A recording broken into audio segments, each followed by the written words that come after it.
So this is my signature Andreas Kuntz guitar, the guitar with the unfortunate name of Cuntz, made by the genius German guitar luthier of that same name. And this is the guitar that I've used on every live show I've ever done since about 2016 when it was made. So my second album, Era, was recorded pretty much entirely with this guitar.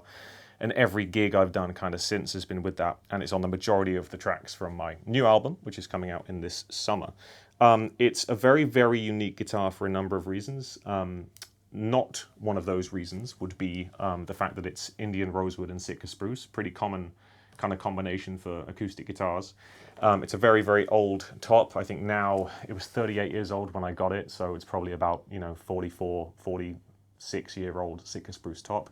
Indian rosewood back and sides, quilted maple bindings, all of that fun stuff. The Goto 510s, which is an absolute mainstay. But there are a lot of unique things about it. First of all, we have this thing, which a lot of people ask about, which is called the scratch pad.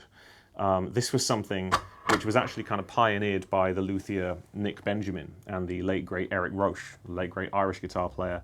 A big fan of Eric Roche. He's kind of the reason I got into playing guitar in this kind of way. And it was actually done initially as kind of a repair to kind of stop him kind of scratching and damaging the guitar, Willie Nelsoning the guitar, if you will. Yeah. And I kind of adopted that after seeing many of my peers, people like Thomas Lieb, who was one of Eric's students at one point, and Newton Faulkner, a lot of our mutual friends, I'm sure. So this comes standard with it, which is a way to essentially get a bit of percussive kind of scratching. You know how Tommy Emmanuel damages his whole guitar by doing this? My dad would kick my ass if I did that. So that's what that's for, okay? Additionally, the top here is actually reinforced. So there's some extra bracing about here, which is not common on acoustic guitars. And the consequence of that is it's a very, very solid top that doesn't flex much. So I can really kind of really hit it quite hard if I wanted to and not worry about damaging the guitar. Something else that's very unique about this guitar that the observant viewers may notice is that at the headstock here, the strings don't actually bend. You see, there's no actual break point here. They just go straight to the tuners, and that's why the headstock has this kind of unusual shape. It's to facilitate that. And that means that when I'm tuning in quite wacky tunings where I take the guitar quite low, it holds tension that little bit better. So an example of that is on my first album, I was using 59s to track, or a 59 gauge string to track songs that had this tune to C. And I can use a 56 on this and it's fine. Just the way the guitar is built, it just holds it. You would be surprised at how much difference that makes, more so in my experience than a mild fan fret would make, actually. So I really, really like that about this guitar. It's an incredibly slim profile. Electric guitar players love it. It's got a 44mm nut, very, very narrow string spacing.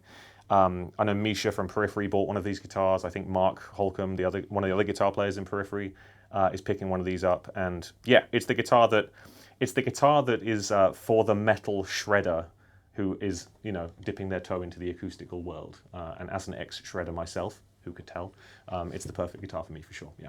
Well, that's it. I come from electric guitar, kind of Iron Maiden-y shred music, and when I made the jump to acoustic guitar when I was about 17 in this fair city of Bath, UK, I felt like an acoustic guitar off the shelf with, say, a 46mm nut, something like a Loudon that was made for fingerstyle players, I still noticed a difference and a bit of a learning curve that I found might not be necessary. So my first custom acoustic guitar actually was a Nick Benjamin mahogany and Sitka spruce guitar, and it had a 43mm nut. So those 3mm made a lot of difference, but I asked Andreas to make me a 43mm nut, and he said, no, go away, I'm not doing that, it's stupid.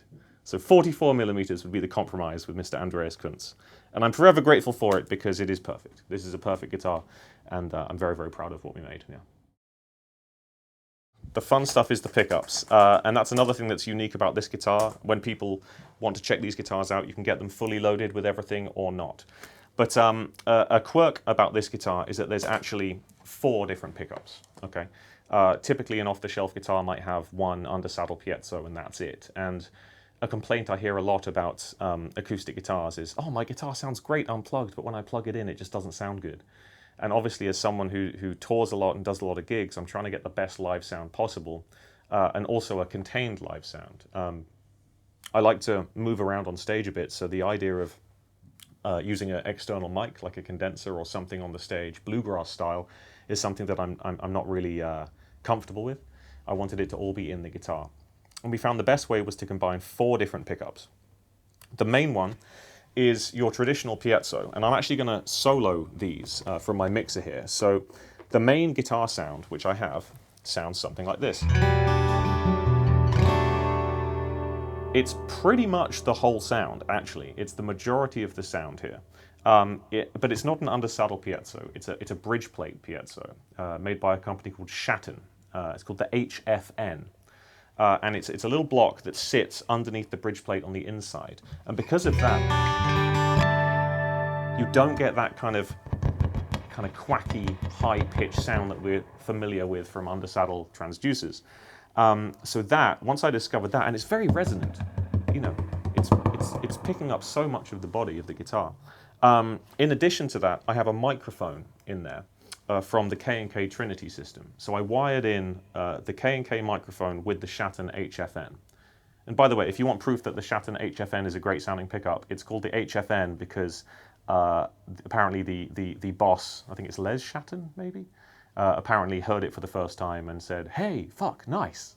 So that's what HFN stands for. You might have to bleep that out. The microphone, if I take it out, the guitar sounds like this.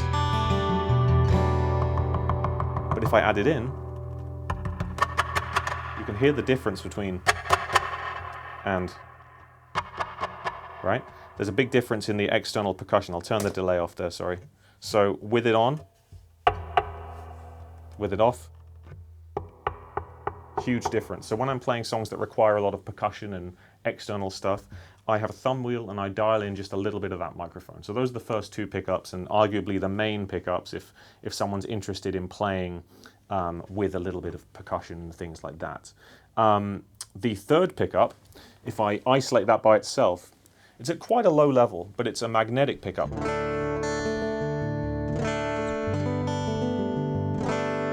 And you can see it's very warm sounding. It's something that I made with Damasio. It's called the Black Angel, which sounds like a kind of bad Marvel hero or something. But it's a great pickup, and the reason it's a great pickup is because, first of all, it's passive, which means that it doesn't need a battery. So I've got it plugged straight in, and I can run everything on this guitar on one 9-volt battery, which is very important. But there's a phase switch on it.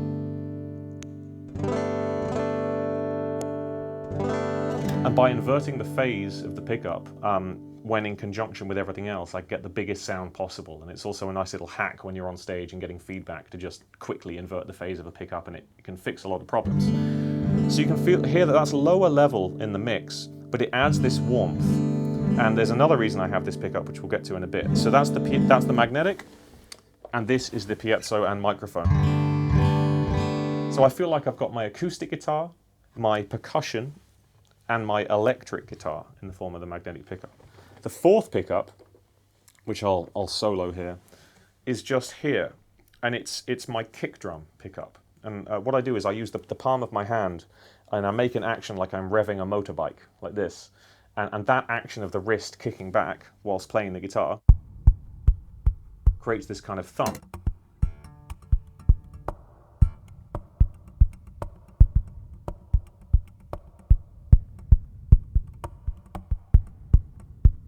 And you can kind of put that through the subs at a gig, and it just sounds so huge and so cool, you know? But if the top wasn't reinforced the way it was, I don't know if I'd need that. So this is like the bonus pickup, which I think a lot of people won't need unless their guitar has this kind of reinforcement, because typically the piezo would pick that up through the wood kind of flexing. I know I'm getting really nerdy here, and I'm sure this is probably interesting to maybe 2 people, both names like Dave, you know. Exactly, there we go, one of them is right here. So that's the 4 pickups. We've got the kick drum, we got the magnetic, and then we got the piezo and the microphone. And all together it sounds like that. So those are the 4 pickups, and then they go into this rig of glory, which Lee Anderton calls my shite board. Right now I'm in kind of a tuning which I use a lot. It's dadgad tuning, okay? I've used dadgad tuning for a very long time, since I discovered the music of Pierre Bensusan. That's not Pierre Ben Susan. But I discovered Pierre Ben Susan when I was a lot younger because my godfather actually designed his tab books. He's a graphic designer. Oh. So I would get these tab books for Christmas and birthdays and things like that. And so at school I'd be learning The Trooper by Iron Maiden, and at home I'd be learning, you know, Silent Passenger by Pierre Ben Susan. And I know I'm pronouncing his name wrong. English people have a horrific time saying French names. It's a well-documented fact. So that's kind of become the tuning that I went to, especially when I discovered Eric Roche and started getting into his music. He was using DADGAD a lot. But throughout my kind of first album, second album, live album, and now this new album, the tuning vocabulary has grown quite a lot. And there's a lot of tunings that I've investigated rather thoroughly. One of them is a kind of open C sharp minor 9 chord. Another one is DADGAD, but with a low C and a low G. I find that gets some really nice kind of sounds. It's a very kind of message in a bottle 9 chord kind of extensions to it. And getting more into standard tuning has been quite nice, kind of going back and trying to fill in some of that vocabulary. But I'd say like my standard tuning is DADGAD. I actually got into it when my guitar was damaged. When I was first, before you could even afford an acoustic guitar, I had a Les Paul. And you know Les Pauls break, don't they? They have that break at the headstock. It was lying on the dining room table being glued together. And, you know, don't play the guitar, it's being fixed. Well, yes, when you're a teenager, you want to play the guitar. So I tuned it to DADGAD and realized you could get these kind of arpeggios like this. You know, your root, your 5, and your 3rd, or minor 3rd. And I started playing around like that, you know.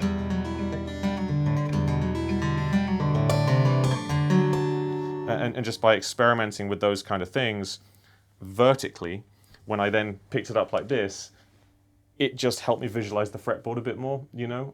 Visualized it like the left hand of a piano doing the chords and the right hand doing the melodies, and that's where a lot of the kind of tapping-y kind of stuff comes from. It comes from looking at it like this, you know? So yeah, DADGAD. Do it.